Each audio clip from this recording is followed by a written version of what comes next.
What's up, everybody? This is Professor X. Friday, Saturday. I was supposed to have video up Friday, but I went out and did an interview with Javier Robles, and we did it on his Canine Companion for Independence. So I had to get up real early in the morning. So I thought once I got back, I was going to remember to do a video, and I totally forgot, and I apologize. But this week, we're discussing accessibility, and let's see some issues that I think I can just go off of yesterday. It's just the accessibility of being spontaneous and wanting to get somewhere.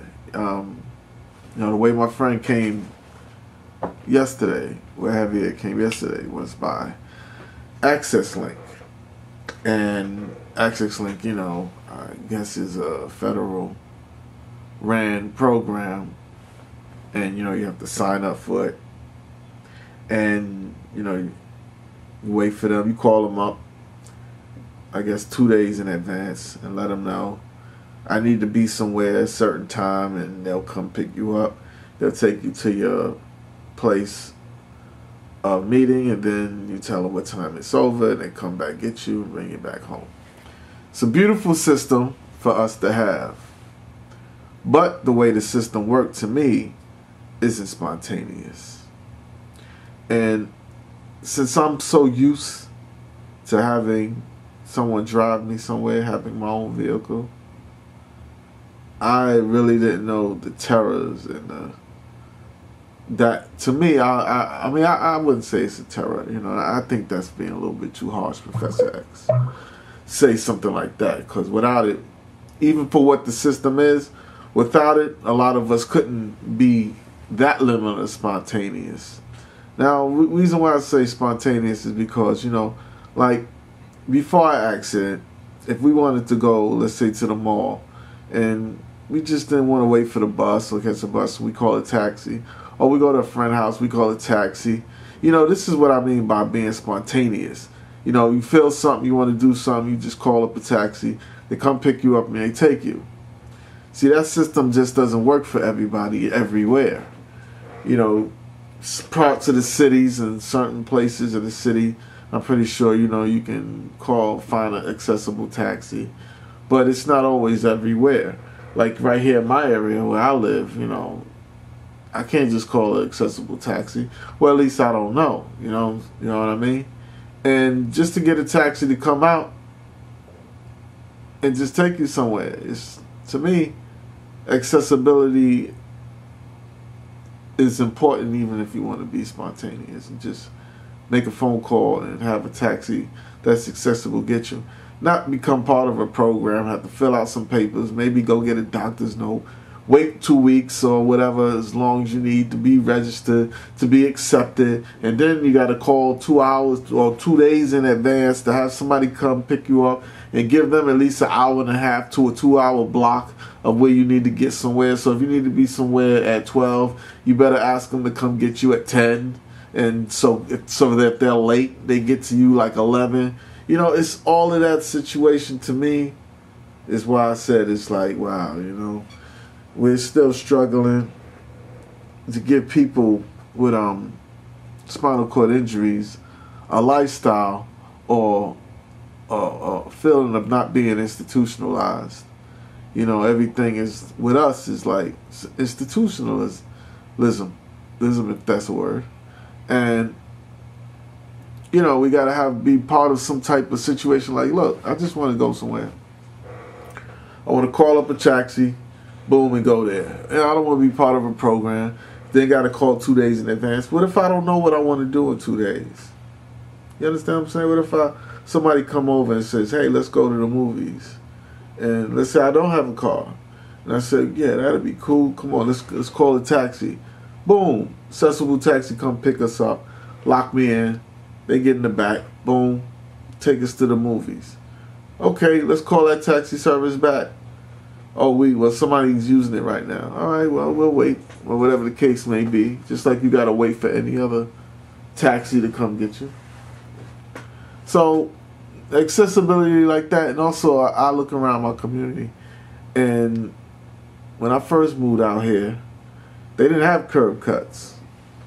So, I had to go in the middle of the blocks in order to get off. I couldn't get off at the corners. And having the Americans with Disability Act, that Amber spoke about prior, it's helped us a lot, you know. Helped us a lot with when it comes to parking, when it comes to getting off of the streets, even in rural areas, suburbs, you know, not just the city, but even in the suburbs and whatnot. You know, because like I said, I used to have to get off in the middle of the block, and I mean, that's dangerous. You know, can't get off at the corners.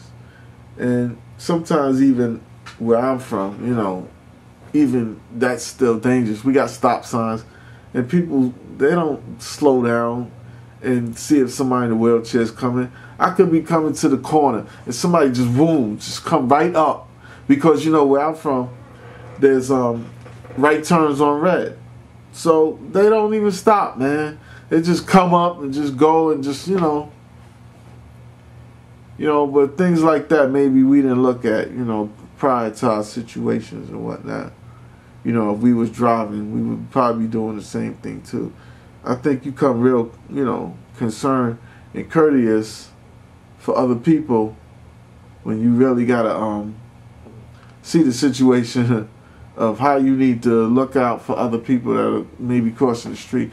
So I'm real careful even after I get off the curb cut. Like I'm real careful. I'm like, I gotta make sure these people just don't run the stop sign, because a lot of people do it. They don't pay attention and stuff. And like a lot of stores, I mean, even in the city, I went to Manhattan, and Manhattan is not it's not all accessible. We had to find certain places to go to eat. Like, I don't know, Manhattan to me ain't an accessible place where you can go somewhere and get something to eat. They're small, they're tight. There's a bump to get up. I mean, there's stairs to go to where the real food, the real places to eat at. You know, we found a I think it was a TGIF in Manhattan, if I remember, Fridays or something. I forgot where we went to eat when I stayed in Manhattan a couple of weekends ago.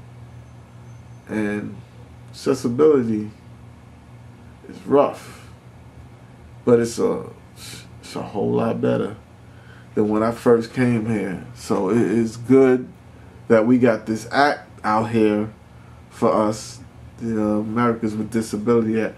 It's lucky it's here, but we still have some things, some humps to get over. And once we get there, I think it'll be a lot better. But I definitely know when it comes to just wanting to go someplace that they need more accessible taxis, you know, that we could just call up and say, hey, I'm in a wheelchair, you come take me to the mall. And I don't have to call a service and wait for them to come get me. I got to call the service 2 days in advance. So I got to sit here and say, hey, let's go to the mall in 2 days. Like, I mean, come on, you know.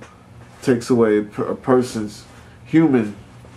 Is that a word? Takes away a person's humanism to make them have to plan everything. You know what I'm saying? I don't want to plan everything. Sometimes I just want to do it, and we should be able to do it. And I hope you have a beautiful day. Like I said, I'm looking at my time, and I'm almost close to 10 minutes, which is 10 to 13 minutes is all that YouTube allows. And this is Professor X, Friday, Saturday, with the Ability 411. And I hope everyone has a wonderful, wonderful day out there, because it feels very nice right now. It's supposed to rain for 4 days over here, so I might go out and get a little bit of the sun before it starts raining. And yeah, that's basically it. Thanks everyone, and and you know, I'm gonna get on my computer and start working on maybe some pictures. I found some pictures of me and Santina. I think I want to put together and work on. And wherever you at, Star, I miss you, and I wish you was back in Jersey so we can do some videos. I want to do some videos. We'll do some work. So if anybody's out there, tell Santina that Professor X said he miss her, and he want to do some work. Let's get to work. Okay, I'm gonna go, 'cause I'm hungry. So I'm gonna click off,